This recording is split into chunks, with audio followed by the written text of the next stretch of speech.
Hi everyone, welcome to this week's Halton Hills housing update. So we have April's numbers this week as well as what's been happening in our market, which feels kind of busy right now. So let's look at what happened in April versus last April.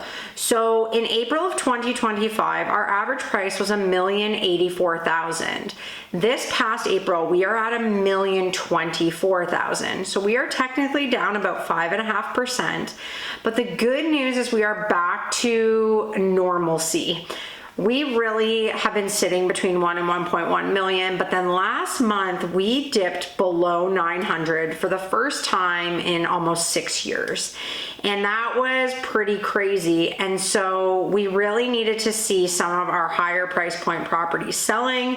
Thankfully, that's starting to happen. So our average price is up significantly from March. So that is the good news. I mean, we know our pricing is not in like skyrocketing territory, but we do not want that kind of plummet where we are seeing under 900,000 as our average price. So now in terms of units sold, last year there was 53 and this year we only had 46. So a slight dip in number of units sold, and that is kind of low for the spring market. So let's really hope we can see that number pick up through May. So now looking at what happened last week, Georgetown had 11 sales, so happy with that number, very much normal range.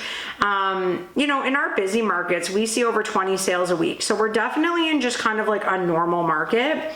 The good news was that we only had 14 new listings, which is more than what we sold, but we were seeing a really big gap between sales and listing numbers for a few weeks there. And so this is much closer. As well, we had a bunch of terminations, so that's going to help inventory. Acton this week, we had 1 sale and 5 new listings. Glen Williams saw 1 sale and 3 new listings, and the rural market saw 3 sales and 6 new listings. So we did see quite a bit of inventory come on in those other markets. Something that is notable is that half of the sales that were reported last week were over that million mark.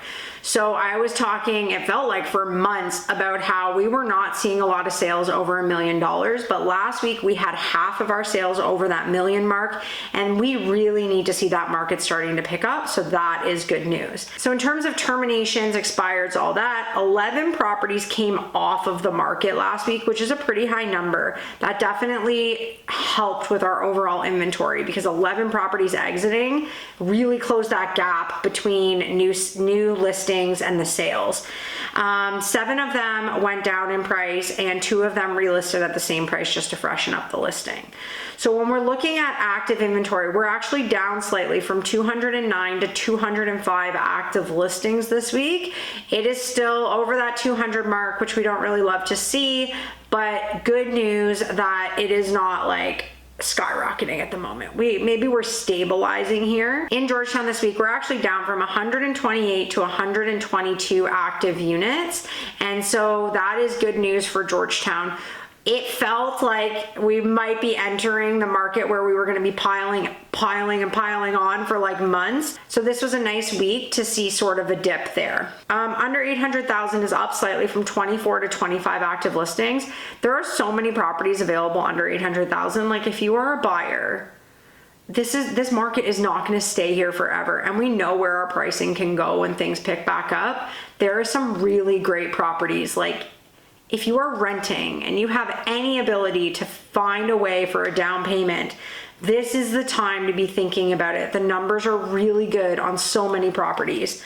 800 to $1 million is down from 28 to 24 active listings. I had a listing come on in this pocket this week, and it was a clean listing. We priced it well, but we had multiple offers and a crazy amount of showings in one day. So the buyers are out there. You just have to be pricing your property according to the market. 1 to 1.5 million is actually down from 62 active listings to 59. So that's good news because we're starting to see sales pick up there, and 1.5 million plus remained the same at 14 active listings.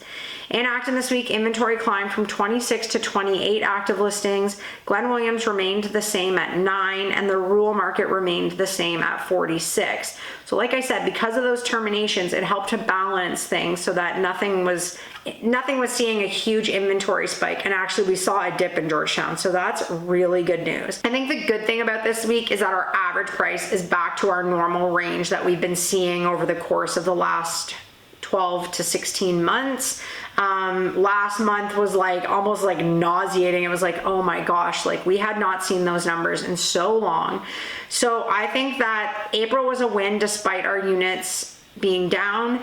Another thing I'm seeing is lots of sold conditionals, and if we can keep the new listings like at this kind of level where our sales are almost matching our new listings or properties are exiting the market, that will be overall really good for our market. So I'll be back next week to see how the first week of May goes. Have a great week, everyone.